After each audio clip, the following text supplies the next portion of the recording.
I'm this person, you're that person. We're going to talk. Exactly. And because I don't do official intros, and because I'm actually curious myself, the first question is, so Miriam, what do you do? What the F do you do?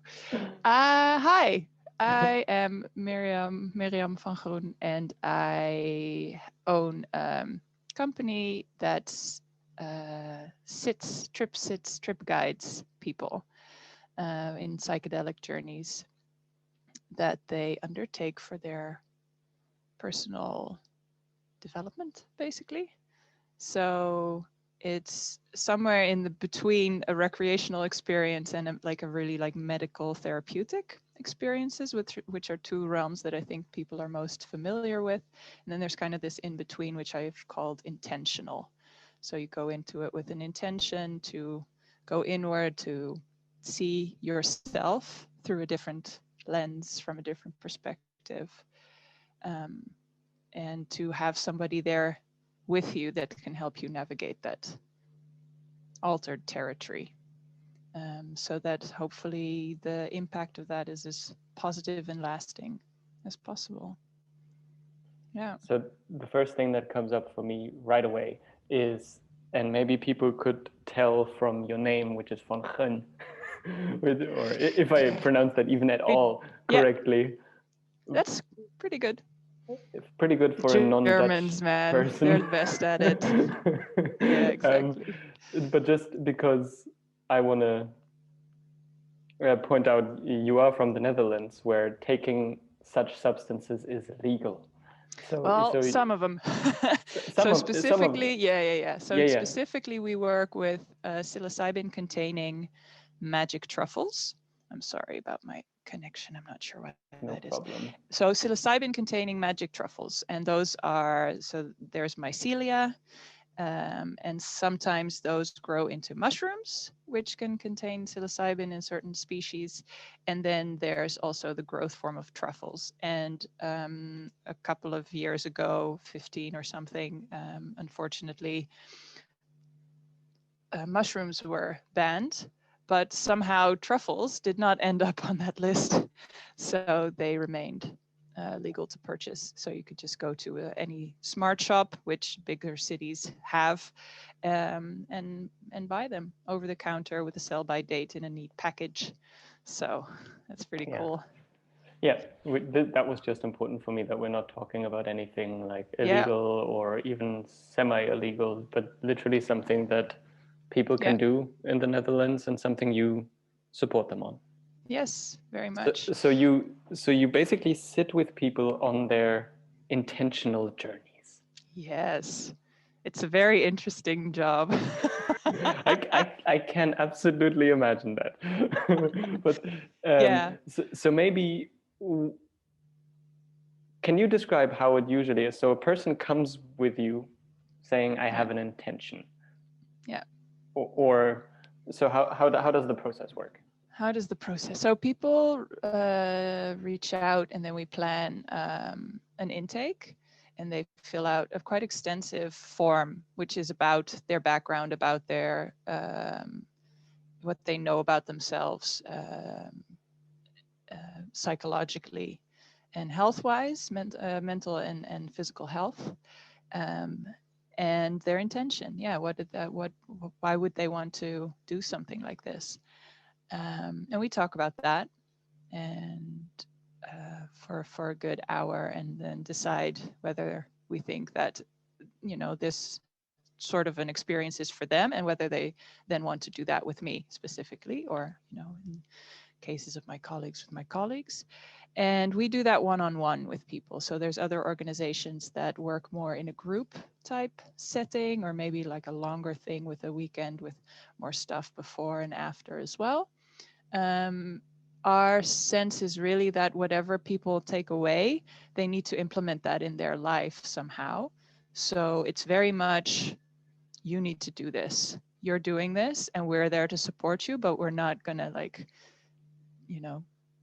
take you by the hand for extensive periods of time. So just during the day, Also, And then you're not taking them through like this pre-scripted process. no, not at all. No, there's no, I don't know how extensive your personal experience is with these types of substances, but there's no prescription. There's no planning, there's no control. Well, there is some control. It's interesting because that's one of the factors that is different from person to person and from experience to experience.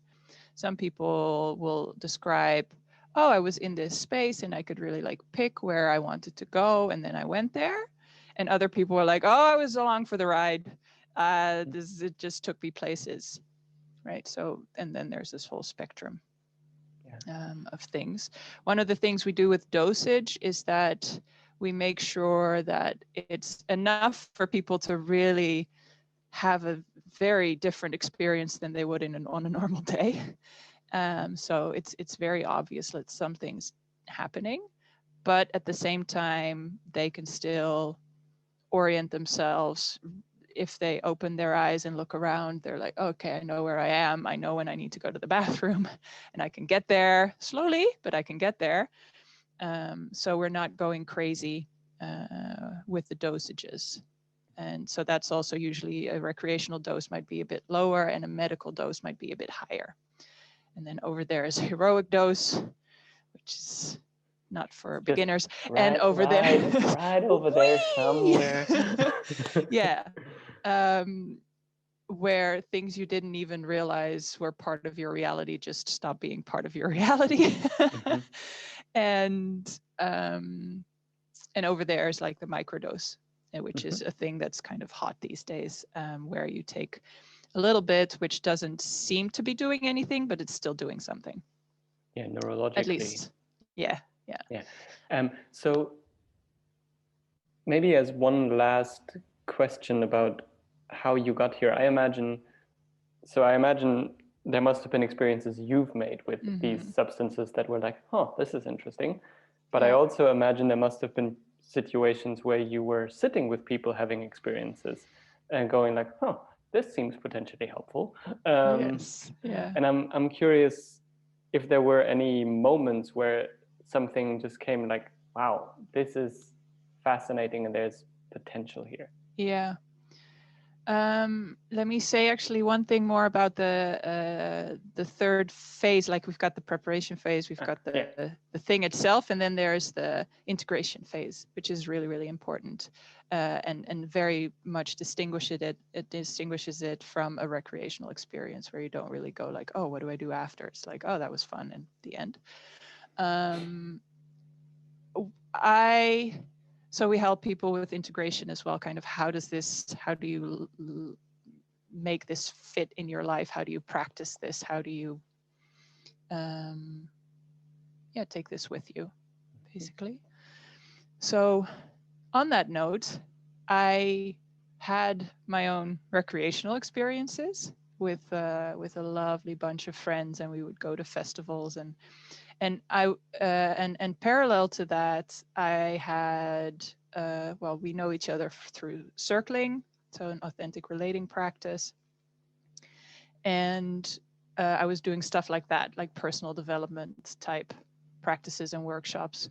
And I started to notice at some point that those were kind of flowing into each other. So during my psychedelic experiences, I would find myself asking questions that I learned in the workshop, or doing this, like a realization that I'd had in a workshop would really just land in every fiber of me. And it would go beyond the mental understanding of it into what in psychedelics is called noetic, with an N, Noetic. And that is sort of like knowing with a capital K, without per se being able to explain. You just know. And it is, and it landed. And that was really interesting to me. So during the experiences was interesting to me. And then afterwards, I would notice after a while, I started to look back and went, some of those things really stuck. And that was organic. I didn't, actively do anything about that. But I thought that might be something that's leverageable, right? that process could be made more powerful or more likely to occur. So one of the things that I noticed in myself was I liked people more. So that's one thing. I was like, I went from a sort of default setting of being a little bit weary of people to I'm just going to assume that people are cool until they prove otherwise. And that was a much more relaxed way to move through the world and in social spaces. And I imagine another that was thing, a lot. it's a powerful switch. Yes. Yeah. It's what in trauma therapy would probably be called turning from a defensive orienting response to a curiosity-based orienting response. Right. I like that. Yeah, that makes sense. And another thing was that it was a much nicer experience to be me. So I was also less defensive towards myself, I guess, more curious. Yeah, so that's one of the things I often say is it became a nicer experience to be me. I was nicer to myself. I was less strict and critical and perfectionist. And I had more space in myself and around myself. And that was interesting to me. So I just started kind of talking about that. And at some point, a friend said, would you, that sounds really interesting. Would you do that with me?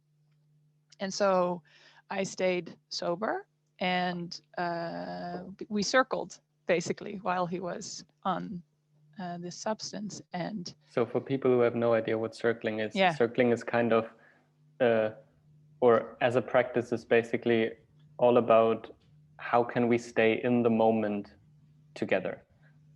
So how can I support you to be in the moment, in your own experience through questions, and how can we be in connection here and now? That's all circling is about. Yeah. And I have always found that really valuable. It's helped me so much. And I don't think that my psychedelic experiences would have had that impact if I had not known circling and not practiced it.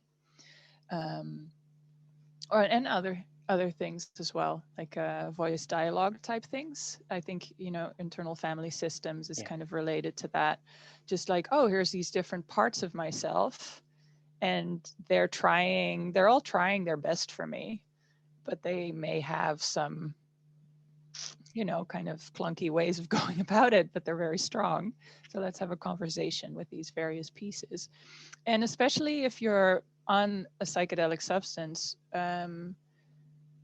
the rational mind, which might get in the way of that and go, oh, that's humbug, that's stupid, like, it's kind of switched off for a little bit. So all these defenses and all these things that you might normally put in the way of doing something like that are kind of irrelevant for a bit. And it allows you and me to look at things differently for a moment and to just go with it, to see where it goes. And it's often quite surprising and sweet. Yeah. Because of the serotonin and the dopamine and all that lovely stuff that gets pumped into your system, and the adrenals quieting down. Generally speaking, people can get quite anxious on these substances as well, but let's say generally speaking, those things quiet down a little bit. And I've described it as you kind of get, your defenses are still there. You just get plunked like a Trojan horse on the other side of them, and you look at them from this other side and you go, oh, this is what it looks like from the, okay. Yeah. It's what IFS would call unblending. Yeah. So where usually your defenses and you are blended, and you're like, I am my defenses. So maybe in your case, you didn't even know that it would be possible to be with people and not be wary of them, but then suddenly it was possible. So that the parts are still there. Those strategies you usually run, or that usually run you, are still there, but there's space. So yeah. and this kind of compassion or sweetness or warmth or potentially even self-love, dare I say. Oh my God, right? Those, yeah, it may be, I don't, it's like, oh, this is a shortcut, this isn't fair, it's like hormonally induced or chemically induced. Like, yeah, it works though. and it's a reference. Yeah, exactly. So very true. if all we do is swim in the same pool all the time, but then suddenly we're thrown into a pool where the water has a different color, it's like, oh, wait a second. So even just having had that referential experience, and I know that from my mushroom trips that I did, especially in my early 20s, of just like, this is how the world can be. This is so strange. Yeah. But that it is a reference of exactly something that's possible, and whether we can or even want to live in that state all the time. I personally don't, but right. to have a sense of, oh wow, the world I take for granted may actually have a way more to it than I usually even consider. Exactly. And it's much easier to travel towards a place that you know exists than it is to something you hope exists or other people have told you their version of, or it's even if it's chemically induced, it's your system having this experience, so it's possible for you. It's way easier to travel real. Towards an experience you know exists, and not just away from an experience you don't want anymore. Also, exactly. So those are kind of the moments to look for. Because everything gets interesting, right? So that's also why it can be helpful to have, because for instance, when getting back to this friend, it's his first psychedelic experience, everything is interesting. So it's like he's this squirrel just looking at everything and the colors and what am I, and my leg, and so what I just kind of automatically started doing was very gently bringing him back to his intention, and using that awe and that curiosity, that interest, to go inward, and that really gave him some of those experiential insights, shall we say, into his patterns and into how he is in the world and with himself. So he found that really valuable, and I was like, well, that's great. That was a fun day. But didn't really think much of it. But then he wanted to come back, and he sent me other people, and I had a burnout in my regular job, which is always very helpful. It's like, I was a this teacher. is really working well for me. My system increased with this job. So I tried to get back to teaching, but the whole standing in front of a group of people that don't really want to know just didn't know. Nope. So I had to figure out something else. And he just kept going, do this. The world needs this, not more teachers. So he was a big part of that. Or he was the voice of, when people say, oh, I just want a sign or something, right? He was like in my ear the whole time. Here's your sign, go do this. Calling you at 4 a.m. Yeah. Have you been thinking about that shit? Yeah. So over time, I just, I tried other things as well, but I just kept coming back to this thing. And like you say, it was helpful.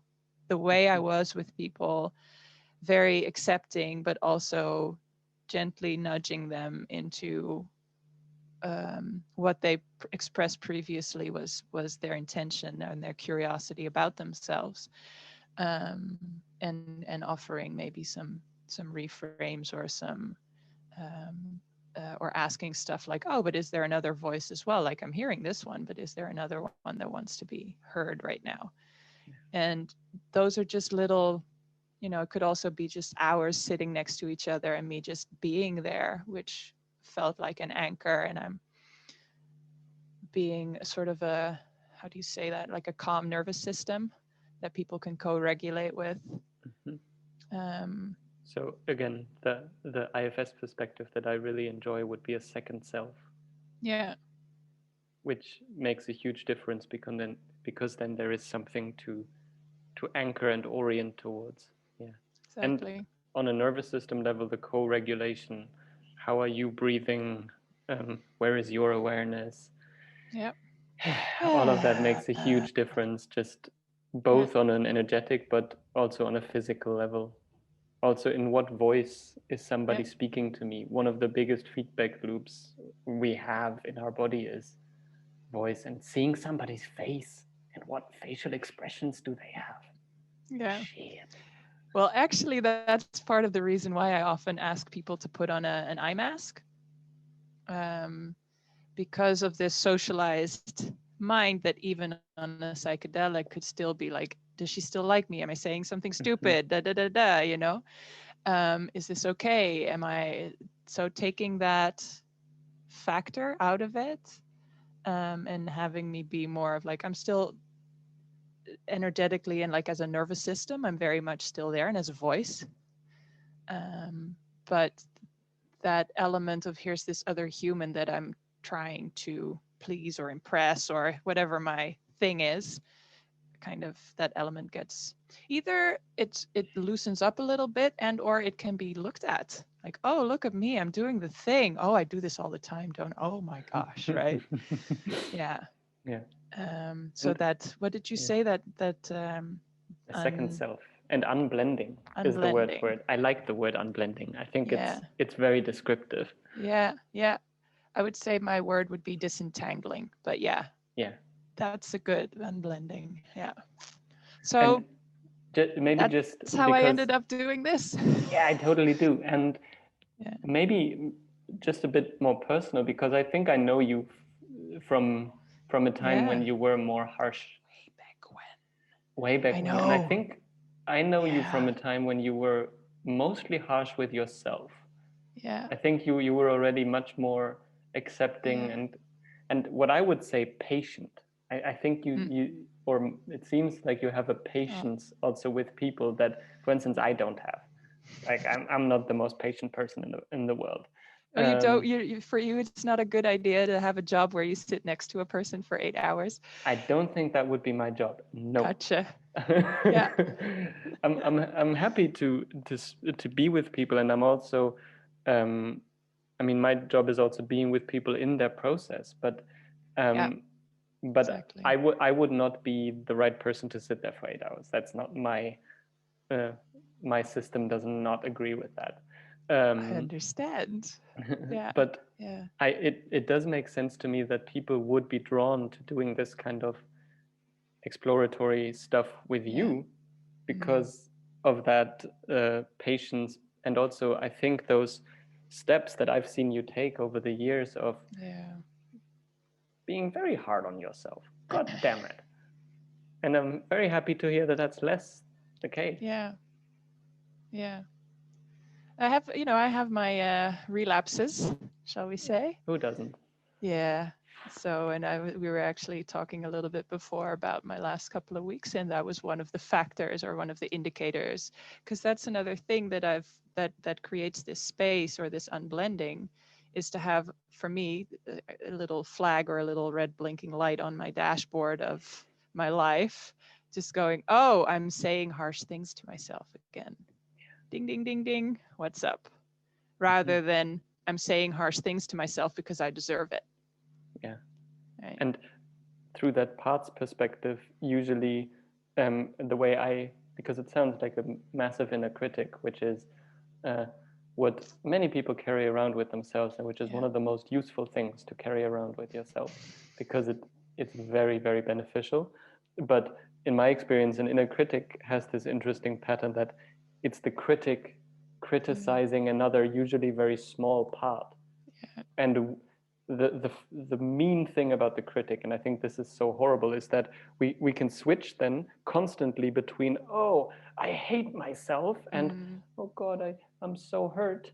And we just switch back between those perspectives, but completely missing ourselves as an adult or ourselves as a spiritual being. So it sounds like you found more of that space.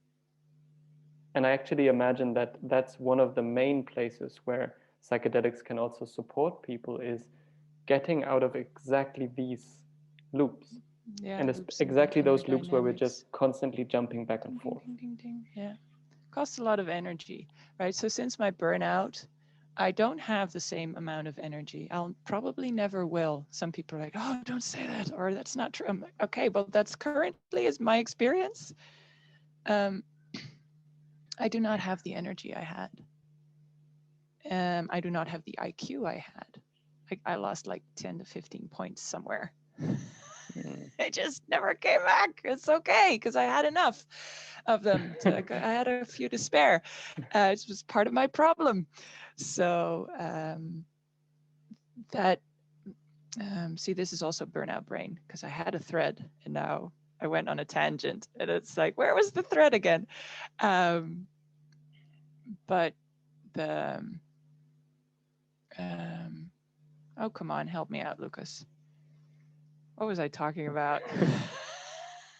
I mean, you were talking about multiple things right here. Yeah. But maybe just the one thing that sticks out. Oh, the energy. The energy. Yes. Okay. Yeah. The energy levels. Thank you. I'll remember my thread. I don't have that same amount of energy I had, but it's not a problem because I'm not using so much of it doing that thing. Mm-hmm. So even though I have less energy, I have the capacity to get more done than I used to because I'm spending it on different things. Yeah, in different ways. And with a different vibe to it. Yeah. Which, like, two things come up in me when I hear you speak about that. Like, number one, I'm quite touched by just hearing you accept like this is the way it is. Maybe it will change, maybe it won't, but this is the way it is right now. And that sounds to me like you're not fighting the way it is right now. Not so much. There's always somewhere, right? Yeah. But yeah, you're right. Thanks. And the second one also, which I think is so easy, I also think could be even a misperception. Not necessarily, I'm not saying necessarily in you, but I see that is, I have quite a few people who have this, I used to have so much more energy. And when you truly explore what kind of energy they had, it was like survival driven, hormonally fueled. Yeah. Adrenaline, cortisol. Yeah. And actually, when that drops away, it may feel like less energy. But maybe it's also just in a different way, where what I've learned for sometimes 20, 30, 40, 50 years to perceive as this is my energy was actually not my true energy, but it was my survival energy. Right. And I may have less of that. Yeah. Just as one perception where I'm not sure. I imagine it can be both. Yeah. But I think it's an important thing to keep in the back of our mind that we may have actually construed just this is my energy when it's actually no, this is you fighting for survival when you don't have to.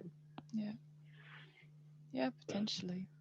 And I also think that because of that, adrenal or nervous or survival energy is less, it helps me be patient, like you said, right? If I still had that same like next thing kind of, that's not a good way of being with come on, what's next chapter in your journey? I think we figured this one out. What's chop chop. Places to go, people to see. I'll be right back. And that doesn't, yeah. You're okay over here, right? I need to do this other thing. Yeah. So all those, it allows me to, and to stay with the person and to tune into what it is they need in the moment from me, and to be available for them. And sometimes I get it wrong. And one of the things in circling real, I also learned is there's this, here's what I think I'm seeing. Is that true? Or, hey, what comes up in me is that it might be interesting to go over here, or to, is there another element like this and this? And if the people just go like, no, so, okay, what is there then? I'm not there to be right, you know. But I do, you know, and we know this as well about those moments in circling when you speak your assumptions rather than assume them and act from them as if they're true without checking them, or our projections or whatever. When we actually speak them and they're not true, that's that might be vulnerable, but it probably will lead to more connection. And it can be as much of a gift as a true assumption. Exactly. Yeah. So those things have been really helpful, you know, in how I've and what people have expressed as well. Like, oh, there was this one thing you said, or there was actually it helped me very much to say no to you. So here's this person that I perceive as knowing better about this thing than I do, and she's saying something and it doesn't fit, and I said it, and I went with what did fit, and that's can be very empowering, right? So that would be like a boom moment, like, yeah. Exactly. When you're sitting with people, what are the kind of insights that they might have? And insights in the very broad field of it can be a more cognitive insight. It can also be a new experience, and blah blah blah blah blah. And I'm curious, like, which are the insights that you are most inspired and energized by yourself? Like, which give you the most joy? Yeah. Oh, there's so many. This is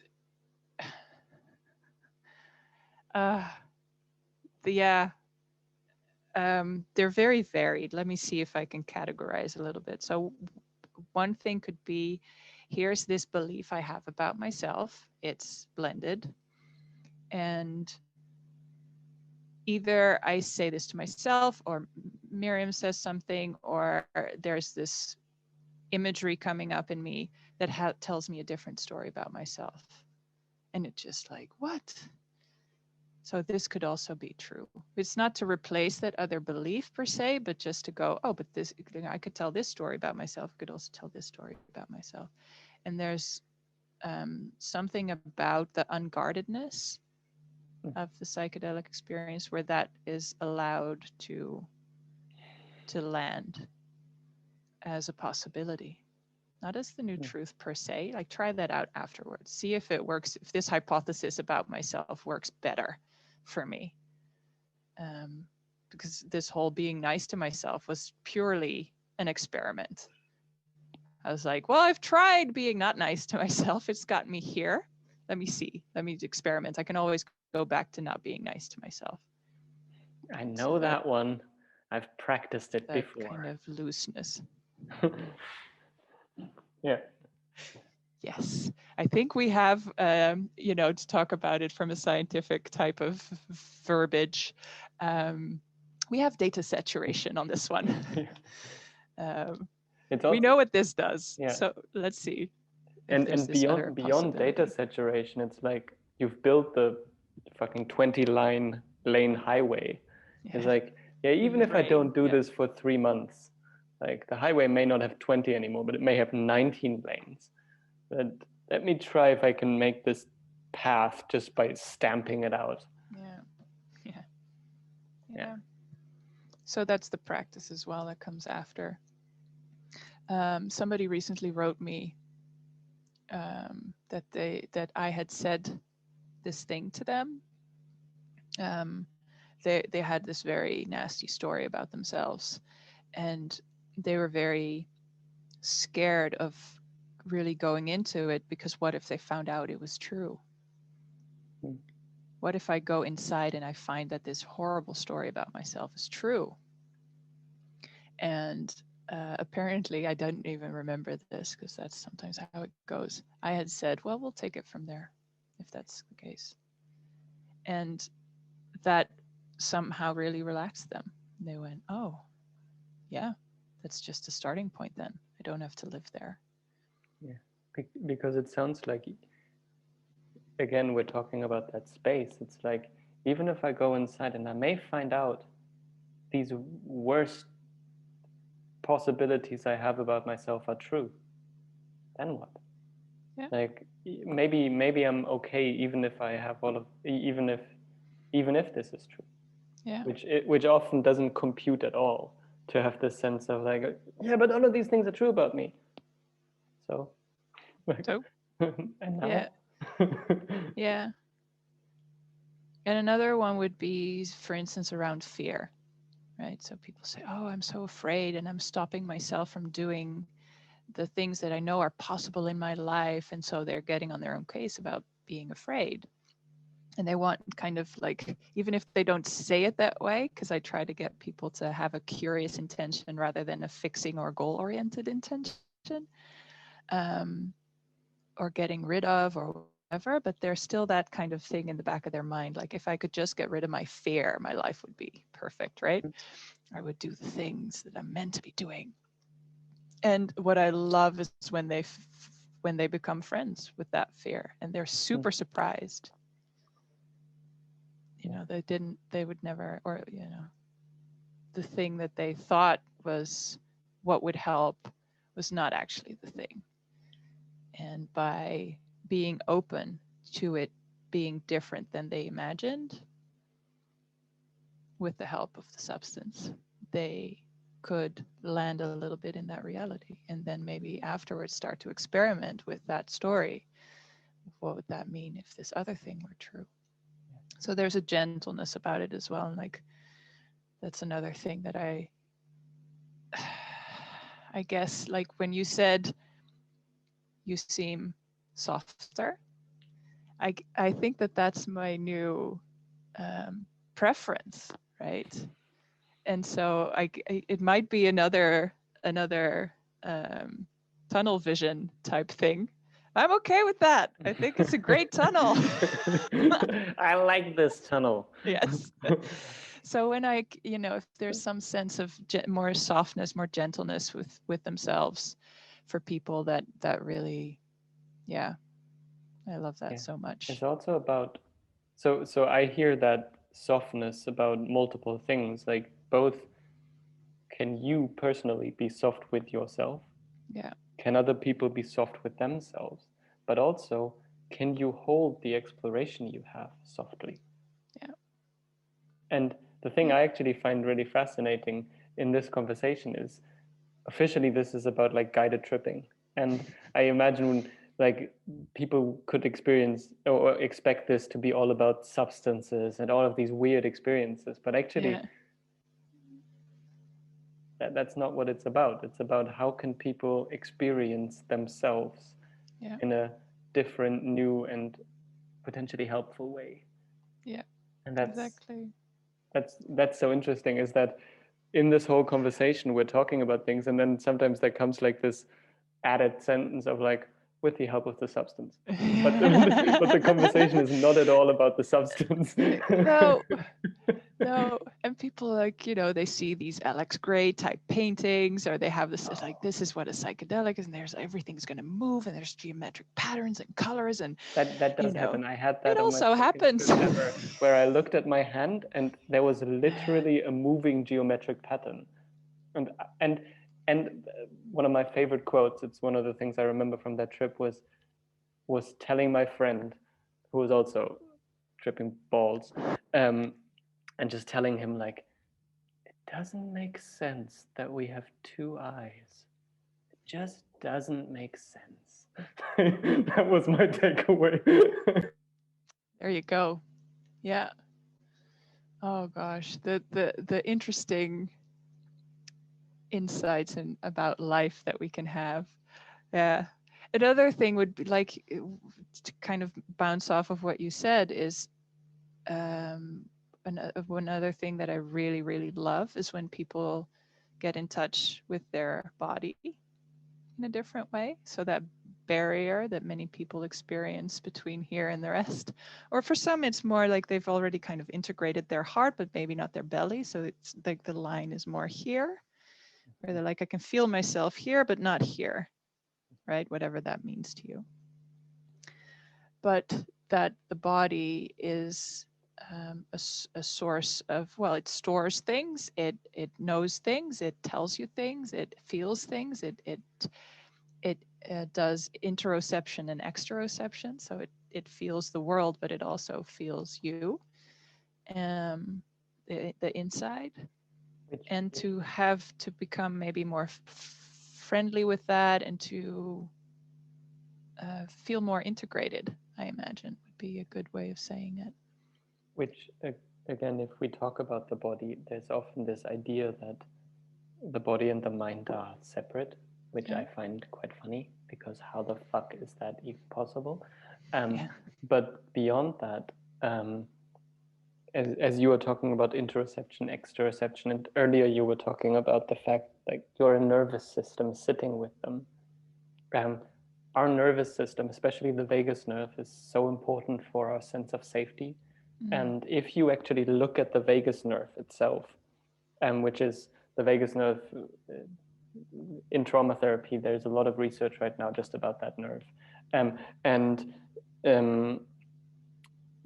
The research shows that the vagus nerve has only about 20% of its fibers going from the brain to the body, and 80% going from the body to the brain.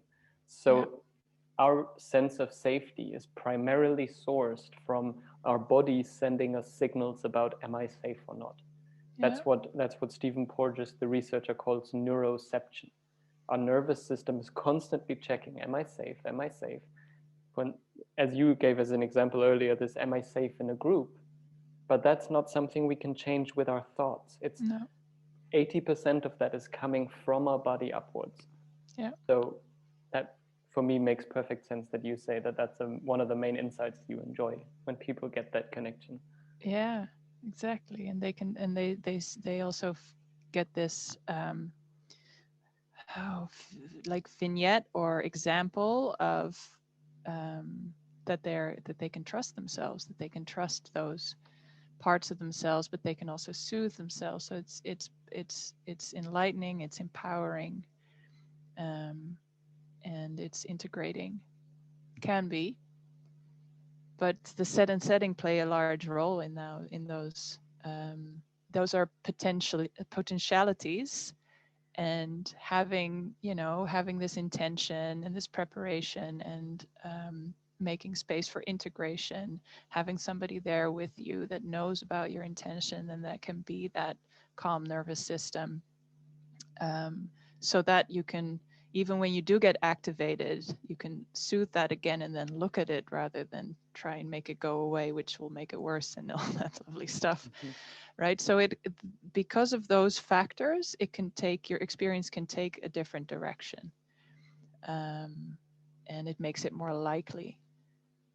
Again, we have no guarantees, but it makes it more likely that that experience will be positive and that you will be experiencing lasting positive results. And positive doesn't mean I don't go into anything difficult or negative or dark or ever again. Love and light. Rainbows out of your ass. Love and light. This reality is an illusion. Yeah. No, we're still on this earth. No. Yeah, no. About the no. We're still here. We're still beings on this planet with the body and nerves and a spiritual connection. Yeah. So to me, this actually feels like we're having a full circle moment, huh? Nice full circle going there. So anybody who's interested in this like who's listening to this and who might be interested in this, who's like, oh, that sounds fascinating. Number one, there will be your link below so they can find that. But also, would you have, or do you have like one question that they should ask themselves before they even contact you? Like one thing that you find important to consider before going down this road? I would say, does it seem possible that you would, I don't know, be nicer to yourself? Does it seem possible that what you know about yourself can be expanded on? Does it seem, so is there a willingness for things to look and feel different than you're expecting, right? One of the things, like, it's not a problem if you don't, it's just an interesting piece of information. Like, oh, look at me. I remember my mom saying to me once, you know that you're, perfect and fine the way you are, right? And this was in my 20s, and I was just like, in my late 20s, and I just looked at her. I was like, no, of course I'm not fine the way I am. I have to do things and prove myself and be of value to the world. I'm not fine like this. And then I thought, oh, that is a very, very painful thought to actually have about myself. That can't be right. There's something not right with this picture. And so even though I didn't in that moment all of a sudden get, have a come to Jesus, come to self-compassion moment, but it did start me off on this, maybe it's possible to look at myself differently. Yeah. So also, it resonates with me that like both that you care about that possibility, you want to support people and potentially not really guide them, but be there with them on their exploration of that possibility.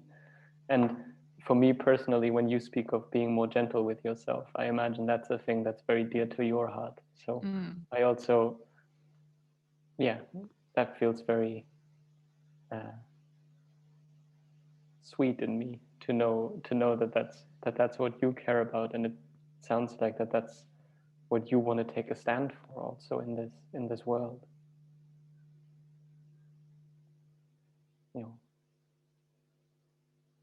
Yes, I'm going to say yes to that. I say yes, and then very gently. I say fuck no. What? Who? Were we even in the same conversation? So thank you very much for this Thank conversation. You, Lucas, for asking me to talk about these things, because I love it.